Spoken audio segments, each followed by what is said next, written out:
Hey everyone, it's Kara here from Boho, and I'm back today with a video all about my weekly spreads. And I've done a couple of videos about my weekly spreads in the past, but I thought it would be kind of fun to go back through all of my journals and kind of show you the evolution of my weekly spread. I've definitely had times where my weekly spread has stayed the same for quite some time. It was working really, really well for me. And then I've had times where I've switched things up, and I thought it would be fun to kind of talk you through those changes that I've made and why. So we are going to start today with my very, very first bullet journal, which is this emerald colored Leuchtturm 1917. And we're going to put these to the side and get started with this one. All right, so flipping open this journal, one thing to note is that in the beginning, I really didn't, ooh, look at that oops page, that's fun. In the beginning, I really didn't like or feel the need for weekly spreads. So the majority of my bullet journal, my very first bullet journal, was all just dailies. I didn't have any weekly spreads. My reasoning for that at the time was that I had my monthly spread, which you can see here, and I felt that having that at a glance was enough combined with my daily pages. Eventually, I started kind of feeling the need to see 1 week at a time at a glance, to see my appointments, see my schedule, and kind of my master task list for that week, whatever it may be. So I started kind of diving into the world of weekly spreads. So I'm going to flip to my very first one, which is this one on the left here. And this is just a really simple weekly spread that I made mainly for tracking for my social media and other things for Boho. So you'll see here I had just Monday through Sunday, and then I had whatever my post was. So I had a post, bullet journal hacks, fall goal setting, find your passion. So different things that I was going to post or promote that day. And I had 3 little dots because I wanted to post 3 times per day to Instagram. And then I had dots down here for Facebook and Twitter. These were for the whole week. And then I had some notes. So usually I kept, or I say usually, I only used the spread twice, but I kept some notes about my Instagram or social media stats, and then some different notes throughout the week. Okay, then my second was much the same format, and you can see I didn't even use it.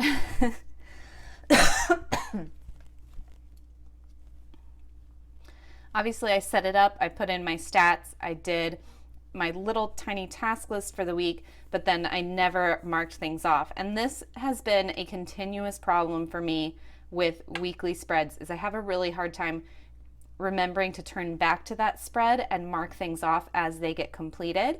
So it's great for planning and kind of seeing everything at a glance, but I've come to learn, and you'll see throughout this video, that I'm not very good at weekly tracking. All right, and honestly, that is it for my first journal. I had those 2 weekly spreads. I failed on the second one, and I kind of abandoned it for a little while. All right, let's move on to notebook number 2. And that is this azure blue Leuchtturm 1917 dot grid again, as is kind of a common theme for me. All right, we're going to flip to the very first one. All right, so this is my very first weekly spread that is very similar to what you see me doing now. So on the left-hand side of the page, I have my appointments and I have my schedule for the week. So these are time-sensitive appointments, and then these are non-time sensitive things that need to happen that day. Then I had a to-do list for the entire week, and I had a separate section for things to do around the house. I had a section for meals that I was planning out that week, and then B and B was blog and business. So these were blog and business specific tasks. And then I had some daily tasks. These are things that were not on my monthly tracker. I had blog comments, YouTube comments, inbox zero, yoga, and running. And this spread worked really, really well for me. As you'll see as I flip through, I think this entire journal, I used this same exact format throughout the entire journal. My problem that I started running into, you'll see I did really well the first week tracking and marking things off and migrating things forward. My problem is I fell off from doing that. So we're going to flip through pretty quickly You'll see this one is pretty much the same. Another one, pretty identical in format. All right, here I started to use a little bit of color to have some fun with it. Again, all of my format here stayed pretty much the same, and I started calling it time specific and day specific. So it was a little more clear that these are actual appointments that happen at a specific time of a day, and then these are things that specifically need to happen on that day of the week, not necessarily any certain time. All right. And again, we're continuing with that same format. Like I said, this worked really, really well for me for quite some time. And you can see I kind of switched it up here a little bit. I moved those daily tasks to the top right-hand corner. Let's compare actually. All right, so I had my blog and business tasks here, my home tasks, other, meals, and my daily tasks. So this was pretty much the same format that I had been using throughout this whole journal. Then I switched it up and I decided to make a section for current projects. So these weren't necessarily individual to-do items, they were just the current projects that I was working on. And I divided that into home, business, and personal. Then I had my daily tasks up in the right-hand corner. I kept my meals and I added a section that I called Horizon. So these are upcoming projects that as soon as I finish the projects that I'm working on, I'll move forwards to these Horizon projects. And then I had a waiting on section. So anything that I was waiting on, a reply to an email or anything like that, any packages coming in the mail, that would go here in the waiting on section. And I kept that pretty much the same for quite some time. So you'll see I got my current projects, waiting on, daily tasks, meals, and Horizon. This one doesn't want to open. Again, same format. Same format again. And again. And that brings us to the end of bullet journal number 2. Let's see what's next. All right, so this was my first official bullet journal notebook. And here's my first weekly spread. You can see it stayed pretty much the same. I had my time specific, day specific, current projects, daily tasks, meals, Horizon, and waiting on. Apparently, I did not have a lot going on that week or did not plan much that week, let's put it that way. And you can see here it continues on with much the same format. Again, pretty much the same. And the same again. All right. And eventually, here's where I switched it up a tiny bit. So you'll see, all right, so this is the format that I was working with, my current projects, daily tasks, meals, Horizon, waiting on. And here I decided to switch it up. So I have my current projects, my daily tasks, and waiting on. And I kind of fell out from meal planning for a little while. And I did not have a Horizon section in this one, but I just decided to make this one big brain dump list. So any notes or anything that came up throughout the week, I would write it here on my brain dump and then categorize those or move them over to to-dos in my daily pages later on. All right, kept with that format. Again, you can see I didn't really use that brain dump space. In this week, I decided to add the meal planning back in. Again, same thing. All right, meal planning is back out.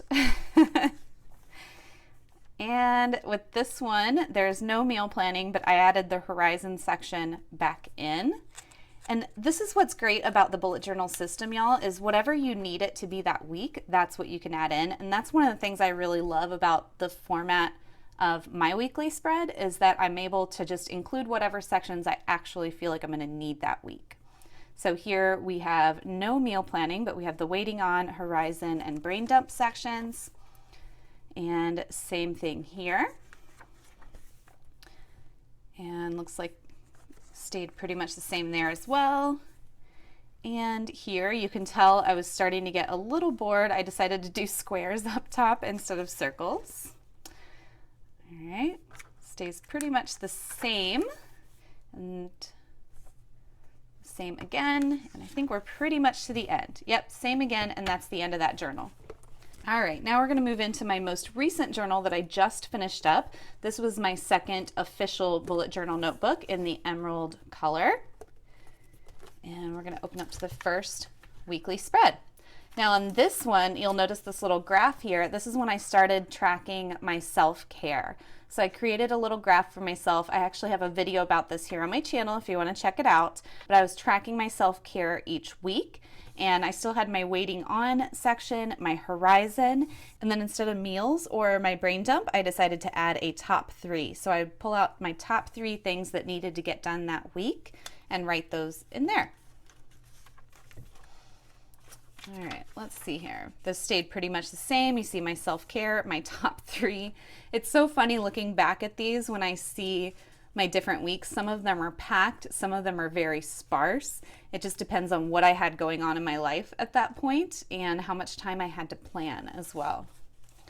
All right, we got another one here. This is when I went to San Diego, and you can see that I fell off tracking my self-care there. Here's another week. We're leading into Christmas. Again, I fell off tracking towards the end of the week, towards Christmas time. And then you'll actually notice there's quite a chunk here where I didn't even have a weekly spread. And then I bookmarked this one because it's not technically a weekly spread, but this was my spread for this entire week. And I knew that I wasn't going to have time to plan. I knew I wasn't going to have time to do daily pages.